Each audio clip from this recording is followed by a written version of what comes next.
रामधारी गुप्ता खंड 1 डिक्टेशन संख्या 16 100 शब्द प्रति मिनट स्टार्ट।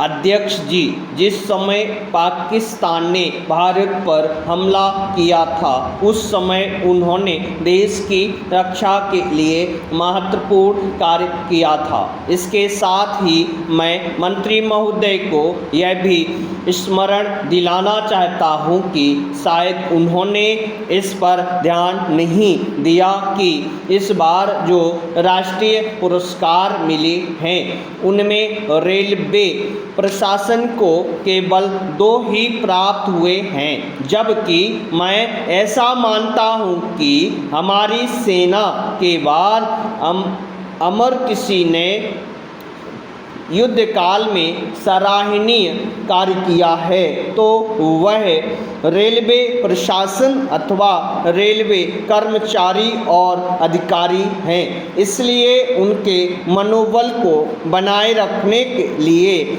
और उनको प्रोत्साहित करने के लिए रेल मंत्री को इस बात पर भी ध्यान रखना चाहिए और इसका प्रयास करना चाहिए कि जो भी इस तरह के प्रोत्साहन मिले उनमें रेलवे का विशेष ध्यान रखा जाए। पैराग्राफ चिन्ह। रेल मंत्री महोदय ने अपने वक्तव्य में भी रेलवे कर्मचारियों की प्रशंसा की है या उनको प्रोत्साहन दिलाया है, लेकिन यह प्रोत्साहन शांति काल में भी बना रहना चाहिए।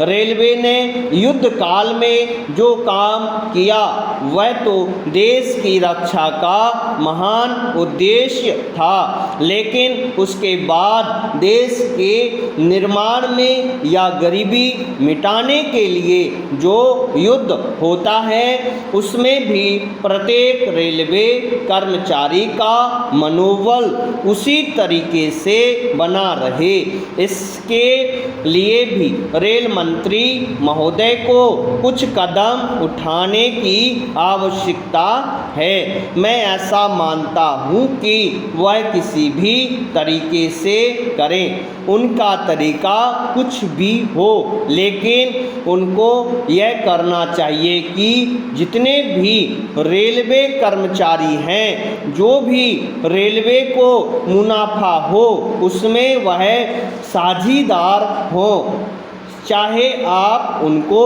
बोनस के रूप में कुछ दें, चाहे किसी और तरीके से दें, लेकिन हर वर्ग के रेलवे कर्मचारी को मालूम होना चाहिए कि यदि वह देश के निर्माण के संबंध में ठीक तरह से काम करेगा तो उसको पुरस्कार के रूप में या वेतन के अंश के रूप में अपने वेतन के अलावा पैसा मिलेगा। इसी प्रकार इस संबंध में मैं एक और सुझाव देना चाहता हूँ। स्वतंत्रता के बाद रेल प्रशासन भारत सरकार का प्रशासन हो गया, लेकिन यह लोकसभा एक विशेष उद्देश्य को लेकर चुनी गई है। यह उस कार्यक्रम का एक नमूना ही है। गांधी जी ने जीवन के सभी पहलुओं पर प्रकाश डाला था। धन को वे संयम से व्यय करने के हक में थे।